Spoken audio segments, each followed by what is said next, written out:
Assalamualaikum warahmatullahi wabarakatuh. Kami dari kelompok 5 mata kuliah psikologi sosial ingin menjelaskan tentang bagaimana memahami kelompok sosial yang akan disampaikan oleh saya, Nandriani, dan teman-teman saya yaitu Putri Wahyuni MP, Devita Nur Hakim, dan Alfia Dwi Kirana. Selanjutnya kita masuk ke pembahasan. Baik, di sini saya akan menjelaskan bagaimana pemikiran kelompok. Pemikiran kelompok adalah sekumpulan orang yang mempunyai tujuan bersama yang berinteraksi satu sama lain. Untuk mencapai tujuan bersama mengenai satu sama lainnya dan memandang mereka sebagian dari kelompok tersebut. Misalkan kelompok ini adalah kelompok diskusi, terus kelompok keluarga, terus kelompok pemecahan masalah, atau suatu komite yang tengah berapat untuk mengambil suatu keputusan. Dalam komunikasi kelompok juga melibatkan komunikasi antar pribadi. Mungkin karena itu kebanyakan teori berkomunikasi antara pribadi berlaku juga bagi komunikasi kelompok. Terima kasih. Assalamualaikum warahmatullahi wabarakatuh. Di sini saya akan menjelaskan tentang jenis-jenis kelompok sosial. Yang pertama itu ada kelompok formal. Kelompok formal adalah kelompok yang mempunyai peraturan yang tegas dan sengaja diciptakan oleh anggota-anggotanya untuk mengatur hubungan antar anggota-anggotanya. Contohnya seperti OSIS, organisasi mahasiswa, dan organisasi pemerintahan.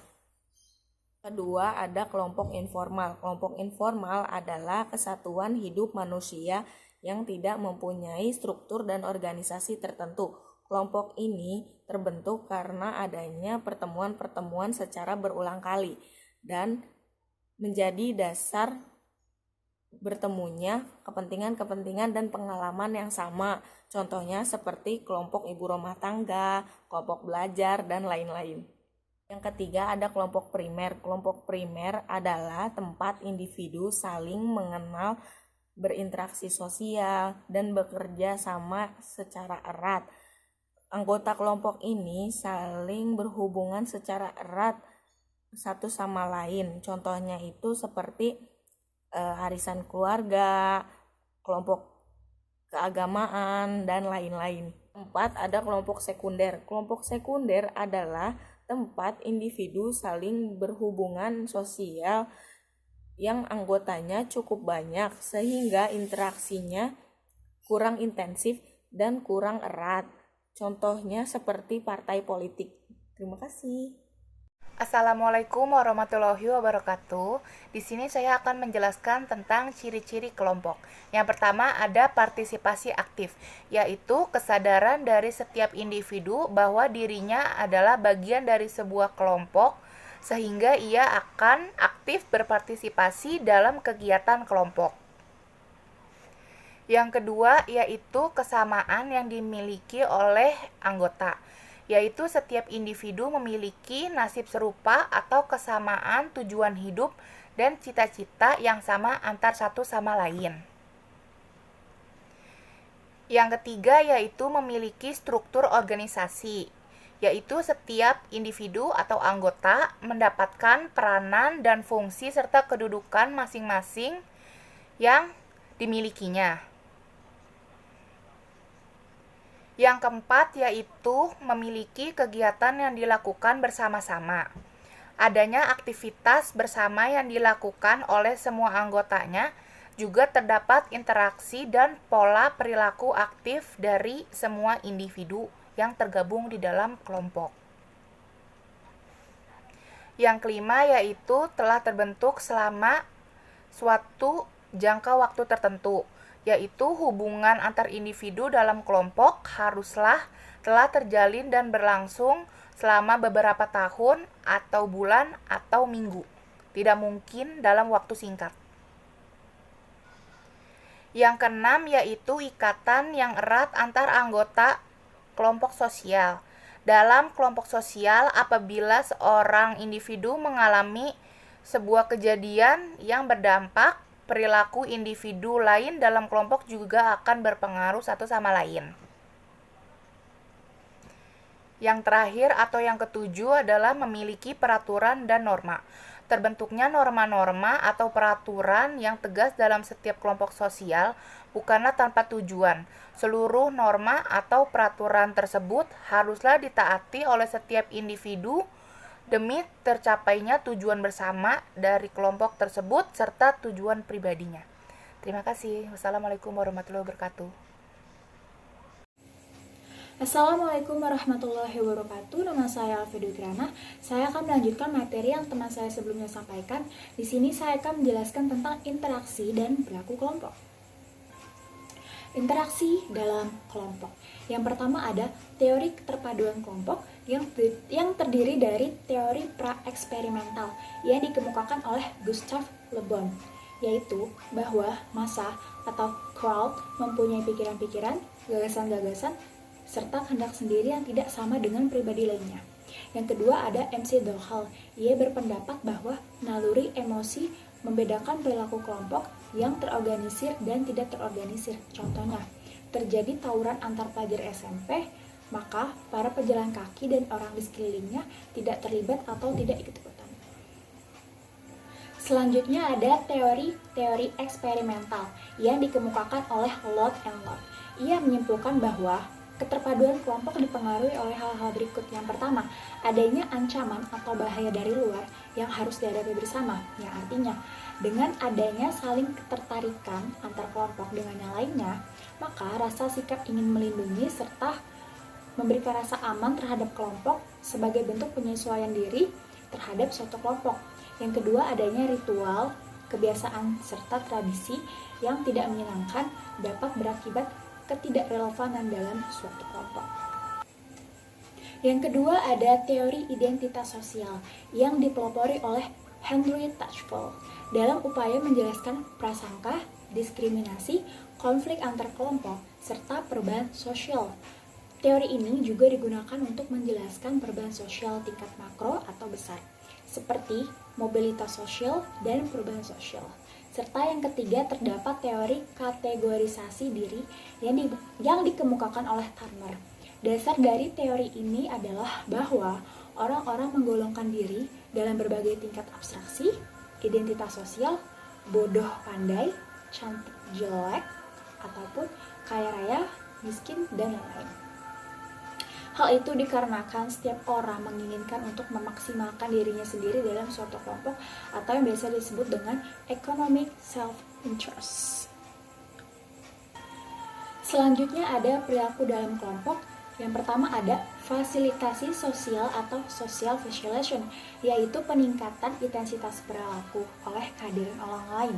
Beberapa faktor yang memengaruhi fasilitas sosial menurut Sarwono pada tahun 2001 yaitu yang pertama ada faktor kedekatan atau keakraban, misalnya teman dekat dan keluarga. Yang kedua ada musik, terutama musik yang mendorong agresivitas. Contohnya, seseorang yang mendengarkan musik bertempo ngebeat atau bernada keras akan terstimulus untuk spontan menggerakkan tubuh dan cenderung menjadi agresif. Contohnya mungkin di klub-klub malam atau diskotik, jika ia mendengarkan musik bertempo ngebeat, dia akan mungkin melakukan tindakan-tindakan kekerasan lainnya, apalagi dibantu dengan minuman beralkohol. Selanjutnya ada pemalasan sosial atau social living. Individu sebagai anggota kelompok yang bekerja kurang keras jika bersama-sama dengan kelompoknya dibanding jika dia kerja seorang diri. Contoh dari pemalasan sosial yaitu orang tidak mau rajin jika yang lainnya malas, atau yang disebut dengan sucker effect, serta tidak ada effort atau usaha. Jadi anggota kelompok juga memengaruhi anggota kelompok lainnya untuk bertindak atau berpikir. Dan yang terakhir ada deindividuasi, yaitu hilangnya akan kesadaran pada diri sendiri atau self-awareness. Padahal ini dapat membawa individu kepada perilaku di luar batas norma dan Biasanya hal ini terjadi di kota-kota besar yang padat penduduk, di mana akan memunculkan perilaku vandalisme atau yang disebut dengan perbuatan merusak hasil karya orang lain atau barang berharga lainnya. Oke, sekian penjelasan dari saya, kurang lebihnya mohon maaf. Assalamualaikum warahmatullahi wabarakatuh. Assalamualaikum warahmatullahi wabarakatuh. Di sini saya akan menjelaskan pemikiran kelompok. Pemikiran kelompok adalah di mana anggota-anggota yang memiliki hubungan yang baik satu sama lain. Nah, menurut Irving Janis menyatakan bahwa pemikiran kelompok atau grouping adalah mode dari pemikiran bahwa orang-orang bersatu pada saat pencarian persetujuan, menjadi dominan dalam kelompok kohesif yang cenderung berlebihan dalam penilaian realistis dan tingkah laku alternatif. Akibatnya, ketika proses pembuatan keputusan ini kurang baik, maka besar kemungkinan akan menghasilkan sesuatu yang merugikan. Contohnya, adapun gejala-gejala pikiran kelompok. Yang ke-1, persepsi yang keliru atau ilusi bahwa kelompok tidak akan terkalahkan. Nah, yang kedua, percaya kepada moralitas terpendam yang ada dalam diri kelompok. Yang ketiga, ilusi bahwa semua anggota kelompok sepakat dan bersuara bulat. Ada juga dampak pikiran kelompok. Yang ke-1, diskusi terbatas hanya pada beberapa alternatif saja. Yang kedua, tidak pernah mencari atau meminta pendapat ahli. Yang ketiga, kalau ada nasihat atau pertimbangan lain, penerimaannya diseleksi karena ada bias pada pihak anggota. Di sini ada juga untuk pencegahan pikiran kelompok. Yang ke-1, contohnya bersikap netral, jangan mendukung posisi dimanapun. Yang kedua, mendorong evaluasi kritis, bagaimana keberatan dan keraguan para anggota-anggota kelompok. Nah, yang ketiga, pada saat tertentu kelompok dipecah, diminta untuk berdiskusi secara terpisah sebelum kemudian dipertemukan kembali dalam satu kelompok besar atau dalam keadaan yang berbeda. Dan seluruh proses ini memang akan membutuhkan waktu yang lebih lama. Namun akhirnya akan memperlihatkan kekurangan, kesalahan-kesalahan dan lebih efektif. Demikian presentasi dari kami kelompok 5. Sebelumnya kami mohon maaf yang sebesar-besarnya apabila di dalam penyampaian mungkin ada kesalahan kata. Mohon dimaafkan. Terima kasih. Assalamualaikum warahmatullahi wabarakatuh.